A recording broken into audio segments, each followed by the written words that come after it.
Assalamualaikum warahmatullahi wabarakatuh. Perkenalkan, nama saya Viola Indriana dari Prodi Manajemen di STE Triguna Gunung Putri dengan nomor NIM MA175088. Di sini saya akan mempresentasikan tentang manajemen kinerja berkaitan dengan performance sprints. Performance sprints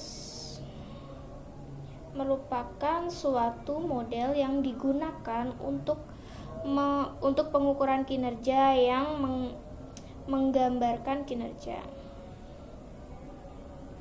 organisasi sebagai bangun prisma yang memiliki 5 bidang sisi, yaitu yang pertama ada kepuasan stakeholder, ada strategi, proses, kapabilitas, dan juga kontribusi stakeholder. Nah, bisa dikatakan di sini ada bagannya, ada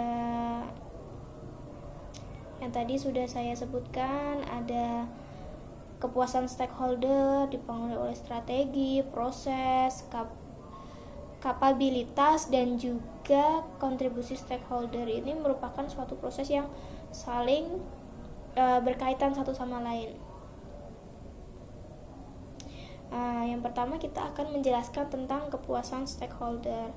Penting bagi perusahaan berupaya memberikan kepuasan terhadap yang diinginkan stakeholdernya, serta melakukan komunikasi yang baik dengan mereka agar stakeholder dapat menjalankan perannya dengan baik pula. Stakeholder di sini seperti konsumen, tenaga kerja, supplier, investor, serta pemerintah atau masyarakat sekitar. Nah, strategi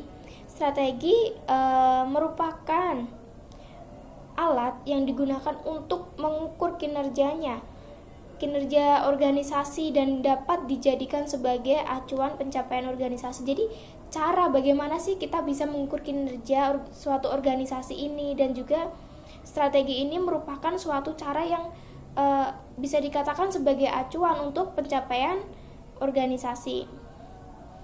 Kemudian adalah proses merupakan mesin dalam meraih sukses, yaitu bagaimana cara agar organisasi mampu memperoleh pendapatan yang tinggi. Jadi kalau strategi tadi itu merupakan masih wacana, misalnya strateginya seperti ini, nah proses ini kita sudah langsung melakukan, misalnya sudah take action untuk prosesnya. Selanjutnya adalah kapabilitas. Kapabilitas merupakan kemampuan yang dimiliki oleh organisasi, meliputi keahlian, sumber dayanya, praktik bisnisnya ya, terutama kalau dalam perusahaan, terus pemanfaatan teknologi, serta fasilitas dari perusahaan yang mendukung. Selanjutnya adalah kontribusi stakeholder. Nah, kontribusi dari stakeholder ini digunakan untuk menentukan apa saja yang harus diukur yang merupakan tujuan akhir dari pengukuran kinerja ini, serta untuk mengembangkan kemampuan yang dimiliki. Nah, selanjutnya ada performance dashboard. Merupakan sebuah metode yang efektif untuk membuat laporan yang berisi sekumpulan key performance indikator atau KPI perusahaan yang disajikan dalam bentuk format presentasi visual seperti grafik, diagram, dan juga tabel. Nah, ilustrasi penyusunan performance yang pertama adalah kita identifikasi strategi perusahaan melalui penjabaran visi dan misi perusahaan dengan analisis SWOT. Dari kekuatan perusahaannya seperti apa, weakness, kelemahannya, opportunity, kesempatan perusahaan dalam menjalankan bisnisnya atau berkembang, terus ada ancaman atau tantangan dari luar atau dari internal sendiri ini apa. Jadi kita mengidentifikasi dengan SWOT. Selanjutnya, setelah kita identifikasi penjabaran visi dan misinya menggunakan SWOT, kita selanjutnya mengidentifikasi siapa sih stakeholdernya, terus ownernya, terus customer, pekerjanya, terus pemerintahnya, terus lingkungannya bagaimana gitu kan. Setelah itu kita mendapatkan KPI yang sesuai dengan guna kepentingan pengukuran kinerja perusahaan. Nah, penentuan KPI ini tuh berkaitan dengan owner, terus supplier, konsumennya, terus pekerjanya juga. Sedangkan berkaitan dengan pembayaran pajak atau penjagaan lingkungan itu pihak yang berperan itu seperti government atau environment, maksudnya pemerintah dan juga lingkungannya.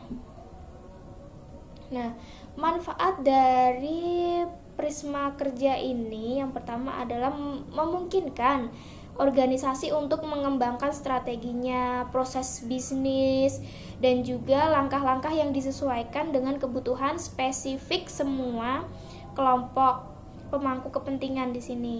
Nah, selain itu juga memungkinkan suatu organisasi untuk lebih mengatasi resikonya. Jadi perusahaan atau organisasi itu lebih bisa untuk mengatasi risikonya. Jadi risiko bisa diminimalisir dengan metode ini, dengan adanya Prisma Kerja ini. Nah, selanjutnya selain itu juga mengembangkan langkah-langkah untuk setiap pemangku kepentingan yang relevan. Nah, yang harus dilakukan nih, yang pertama adalah berawal dari stakeholder, bukan dari strategi.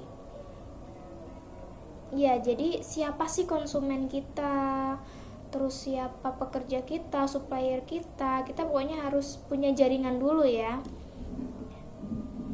Bukan strateginya dulu, tapi jaringannya dulu.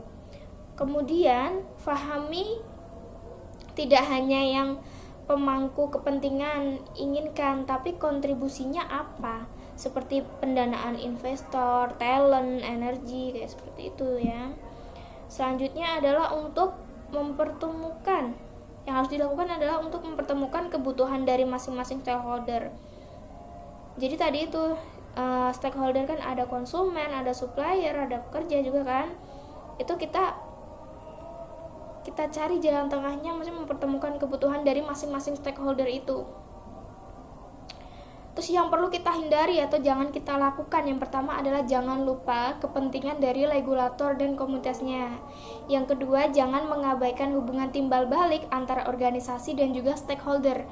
Jadi hubungan timbal balik antara keduanya ini harus saling kita jaga gitu kan. Kita jangan sampai mengabaikan hubungan timbal balik antar organisasi dan juga stakeholder karena penting gitu kan. Selanjutnya adalah jangan merendahkan kapabilitas yang penting orang-orang atau masyarakat teknologi yang mensupport proses ini. Dan yang terakhir, jangan gunakan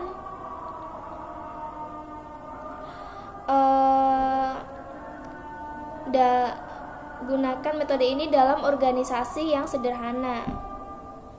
Oke, jadi intinya performance Prisma mewadahi konflik antara fokus pada strategi dan juga fokus pada stakeholder.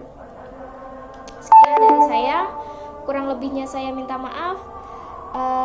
Wassalamualaikum warahmatullahi wabarakatuh.